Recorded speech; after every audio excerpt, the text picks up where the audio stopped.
Diario de Sucho. Bueno, muchísimas gracias por permitir la broma, el buen humor y las grandes reflexiones. Santiago, suponete que un amigo te pregunta, ¿cómo calificarías la gestión y la ideología de los Fernández? De Cristina, de Alberto y de Aníbal. ¿Cómo los definirías? ¿Cómo se lo explicarías a alguien que conoce la política tradicional, a un amigo que vive en Madrid, digamos? ¿Cómo le explicarías? Bueno, suponiendo que pudiera tener una respuesta persuasiva, sí, y una explicación suficiente, lo que yo diría es que Cristina siempre vivió de la rentabilidad del fracaso de sus adversarios, del fracaso relativo pero significativo de sus adversarios. Nunca extrajo su credibilidad de los recursos persuasivos propios, salvo uno, que es su extraordinario don de seducción en un sector importante de la sociedad por su discurso. Es decir, es una personalidad política excepcional desde el punto de vista de su poder de seducción discursiva. Pero exceptuado el tema del don de discursividad y de elocuencia, yo diría que en términos de gestión, los gobiernos de Cristina han sido gobiernos que siempre se han apoyado en la coyuntura. Por ejemplo, en el momento en que económicamente las cosas fueron favorables para el cristinismo, fue un momento y fue desaprovechado en términos de mediano y largo plazo. Claro. Siempre hay una pasión por la coyuntura. ¿Qué quiere decir pasión por la coyuntura, Alfredo Zucco, querido? Pasión por la coyuntura quiere decir apego a la inmediatez, apego a lo instantáneo. Yo creo que cuando no hay sentido del mediano y largo plazo, cuando no se viene de los objetivos del futuro hacia el presente, no hay en sentido estricto política. Puede haber poder, pero no política. Y este es un gobierno políticamente anémico. Lo que yo trataría de decirle a este presunto amigo que reside en España es que para mí el cristinismo ha evidenciado que ya no tiene credibilidad alguna, ni siquiera en el orden discursivo de Cristina, salvo en aquel sector donde diga lo que diga, ella siempre es verosímil. Por lo tanto, donde no importa la persuasión, claro, importa la presencia. Sí. Estamos, para mí, delante de la evidencia de un gobierno que se ha quedado sin recursos para simular que es otra cosa que retórica discursiva. Y para mí Mansur es la expresión acabada de la desnudez en que el kirchnerismo ha quedado desde el punto de vista ideológico. Porque Mansur representa todo lo que está en las antípodas de un presunto progresismo. Claro, de un discurso. Claro, esto es de una franqueza extraordinaria, pero una franqueza a la que el cristianismo no ha tenido más remedio que resignarse para infundirle al fracaso de su gobierno, como siempre, otro culpable. Extraordinario. Siguiendo el mismo jueguito, estoy tentado que se siente acá Santiago y yo me siento ahí. Es espectacular las definiciones que hizo. Ha tenido la capacidad, Cristina, de sacarle jugo al fracaso de la oposición y no a sus propios éxitos. Un gobierno políticamente anémico. Bueno, impresionante. Muchísimas gracias, Santiago. Sucho, de todo esto que estamos hablando... Sí, después de lo que dice Santiago, ¿me vas a preguntar a mí? Yo me levanto y me voy, porque ¿cómo hablo después de...? Es como salir a cantar después de los Rolling, claro, como dicen los muchachos del rock. No, pero vamos un poco a los temas concretos tuyos. Algo esbozaste recién, pero me gustaría si lo podés desarrollar. La consulta... Hay dos cosas, dos preguntas en una, son las dos caras de la misma moneda. Aquellos que quieren venir por cuestiones que a lo mejor geográficamente, las condiciones que tiene Argentina desde el punto de vista geográfico, climático, les convienen venir, ¿cuáles son las preguntas que hacen y las dudas más grandes que tienen? ¿Y cuáles son los principales motivos que dicen varios de los empresarios más importantes argentinos que ellos o sus empresas se han ido a vivir a Montevideo? Digamos, es casi, tiene el mismo concepto, ¿no? ¿Qué es lo que vos registrás? Sí, vamos en parte. Te llevo a mi mundo, lo llevo un minuto a mi mundo, perdón, ¿sí? Por eso vamos al mundo financiero. Vamos a suponer que los vengo a visitar a ustedes dos para administrar su dinero. Entonces, Alfredo, Santi, vengo acá.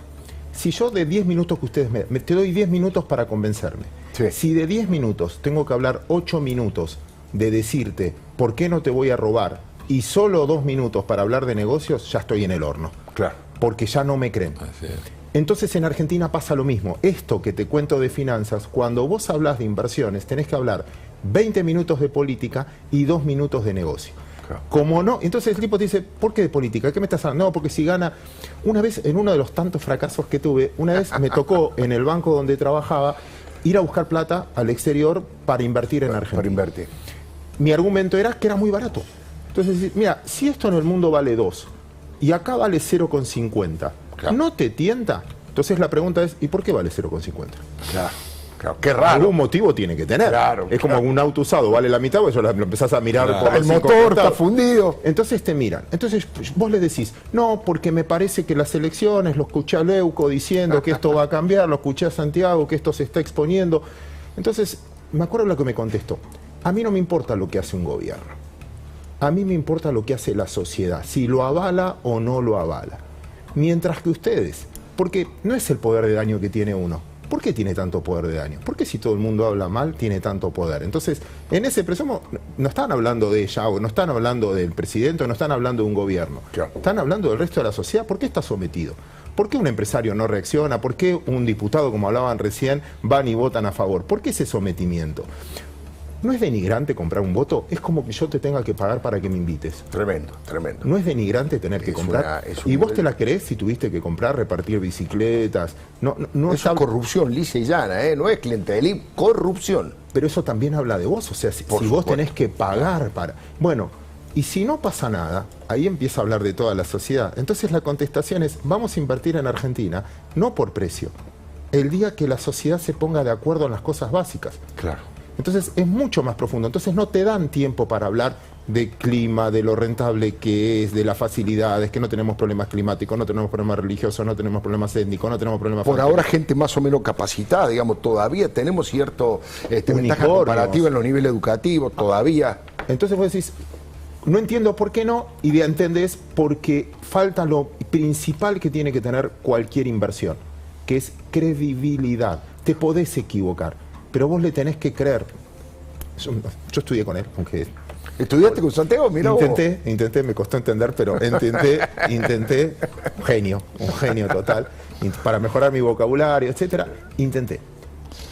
Se equivocan, yo le creo. Entonces me dice, hay que ir para allá, voy para allá, porque le creo. Claro. Y eso es fundamental. Vos ante todo, yo te digo, no sé, lo que decías vos recién, Sí. y ante la duda sospecho. Si me dice que es blanco, ¿y por qué me dijo que es blanco? Claro. No, este me quiere vender. Perdón, ibas a decir algo y yo... No, estoy entusiasmadísimo escuchándolo. Estoy Interesante. empezando un curso con su... pero ¿por qué estoy entusiasmado? Bueno, precisamente porque pone de manifiesto algo que me parece interesantísimo. Si no hay presupuestos políticos, no podemos hablar de inversiones. ¿Qué son los presupuestos políticos? El grado de estabilidad y confianza que despiertan las leyes de juego. Claro. Las leyes de juego no económicas, sociales. La comunidad, la ley, lo que podemos llamar la previsibilidad. Entonces, como bien dice él, si yo debo escucharlo a él hablar 8 minutos sobre 10 acerca de política, es porque evidentemente no podemos decir que contamos con una sociedad que se ha estabilizado en el campo de la ley, de la previsibilidad y de la confianza social recíproca. Entonces, ¿de qué economía podemos hablar si la economía descansa sobre la previsibilidad? Claro, claro, es impresionante, ¿eh? Sobre esa base, ¿crees que puede, porque me están matando a preguntas en el WhatsApp, preguntale del dólar, hablando de la inmediatez y del Sí, corto claro. plazo, pero bueno, aquellos que tienen algún dinero para ahorrar están absolutamente inquietos, ¿no? Dale, te compro, déjame, esta es mi fiesta, el programa de Sucho 2 minutos. Todos los que están acá, los que Sí. están en el estudio, cámaras y todos, levanten la mano los que ya vivieron una crisis en Argentina.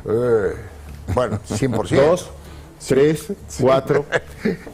No hace falta. Acá me dicen, che, por la cuca, lo del control también está levantándolo. O sea, claro, si ahora falla el programa es que están todos con la mano levantada, no pueden. A ver, yo creo que esto es profecía autocumplida porque como lo vivimos tantas veces, sabemos lo que va a pasar. Claro. Sabemos. La pregunta es, el dólar, yo qué sé, que el dólar no vale 100. Es mentira que vale 100, el dólar oficial. Claro. ¿Por qué? Si tengo que obligar a un exportador a que venda si tengo que limitar a un importador para que importe, si tengo que ponerle un impuesto al que viaja, si le tengo que poner una restricción al que compra dólar ahorro, es que no vale 100. Vale 100 cuando es... Entonces, el que vale 190, ¿me está hablando del presente o me está hablando del futuro? Yo creo que me está hablando del miedo al futuro. Del miedo al futuro. Entonces, no es que el precio es de hoy, ese sería el precio lógico. Quizás si yo mido técnicamente te diría decir, no, ese dólar es caro. Pero lo que te está avisando es que la inflación no va a ser del 40. Claro. Va a ser mucho más alta. Segundo punto, porque cuando comparan inflación. Entonces, la inflación es del 45 y yo te digo, mira, tienen retenidas las tarifas. Las tarifas si las dejas libres no valen esto. Claro. Tienen retenido el dólar oficial. Si lo dejas libre no vale esto. Entonces, ¿esta es la inflación o es la inflación con una... No, es una inflación. Entonces, ¿le creo? No, no le creo. Todo ese escenario hace que yo te conteste. ¿El dólar va a subir? Sí. ¿Es el de 190? No, ya se adelantó, claro, en parte. Pero en 5 meses, con una inflación del 50, ya va a ir quedando atrás. ¿Y quién compra dólares? Porque el punto es, yo te diría, te conviene comprar cualquier cosa que sea parecido al dólar oficial, un suministro. Entonces los importadores, claro, tratan de adelantar importaciones, claro, el exportador trata de no vender. Entonces es esa brecha que se amplía. Si no consigo sustituto del dólar, porque no me dejan importar, claro, no me dejan nada, sea, ¿qué hago con los pesos? Y ahí empieza. No tenés que tener tasa fija, tenés que tener algo que ajuste por inflación. Claro. O sea, si un plazo fijo te pagan 34 anual, tenés que tener algo que ajuste contra inflación o contra dólar oficial, que es. Y cierro el comentario. Tenemos otro problema. El 70% de la plata de los bancos, de los depositantes, vos haces un plazo fijo en el banco, que la mayoría son personas jurídicas. Son sí. Ese banco no lo está prestando a las empresas. El 70% de ese dinero, todos los bancos cotizan en bolsa, lo pueden ver, número, no es opinión. ¿Qué pasa con ese 70%? Se la están colocando al gobierno vía letras o LELIQ. Bueno, lo peor. Que pagan una tasa del 40% anual, 38% anual. Entonces vos tenés un banco central que toma plata al 38% anual y los dólares que tiene en cartera los está devaluando al 15% anual. ¿Conocés un buen negocio que tomes plata al 38% y coloques? Entonces toda esa olla a presión lo vivimos tantas veces, claro, que yo no sé si va a pasar, pero me voy a cubrir y así genera una profecía autocumplida. Perdón si fui extenso, pero me parece que... Interesantísimo, interesantísimo. Ahora, solo siempre retomando lo que dice Sucho, ¿no? Y lo que estás planteando vos también. Por un lado está el miedo al futuro. Y por otro lado, es evidente que estamos viviendo el miedo al retorno del pasado, con esta misma situación que Sucho describe.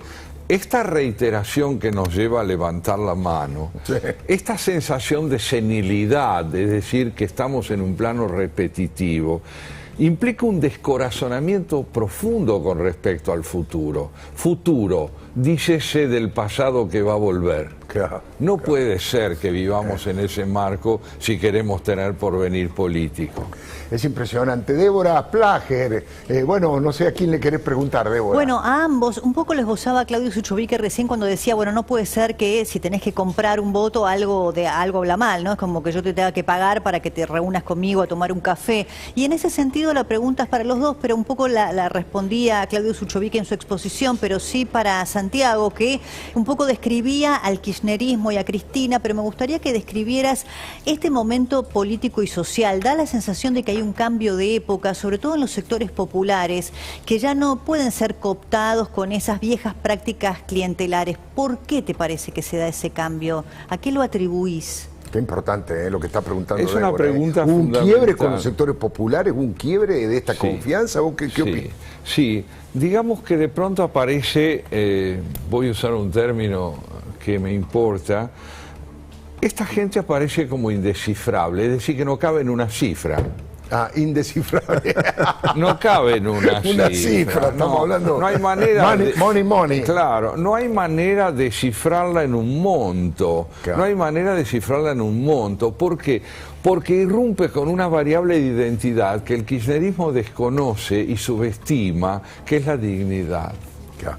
La dignidad es aquella dimensión de la identidad que no se compra. Claro. Y que aparece precisamente cuando la función del dinero es permitirnos durar pero no vivir.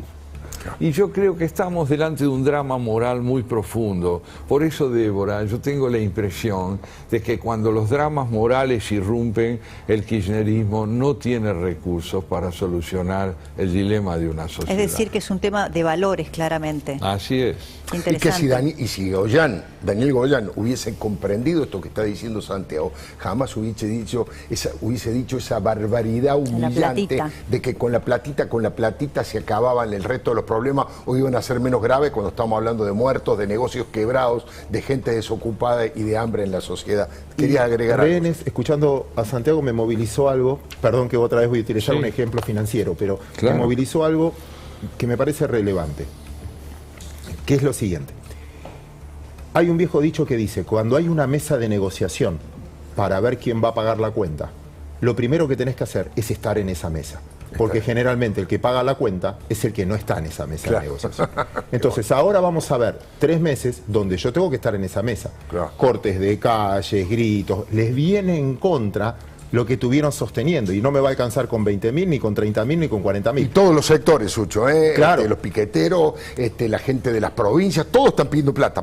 El que sea, porque si esto se compra con platita, como decían, lo que yo tengo que demostrar es que soy el que más necesita esa platita. Con lo cual vamos a vivir un escenario donde vamos a perder, o muchos están perdiendo esa dignidad, y creo, y ese siempre es el optimismo que me sale diciendo, generalmente cuando empezás a cuestionar tu dignidad, hay un valor de dignidad que no lo vendes. Hay un precio donde decís, basta, hasta acá llego.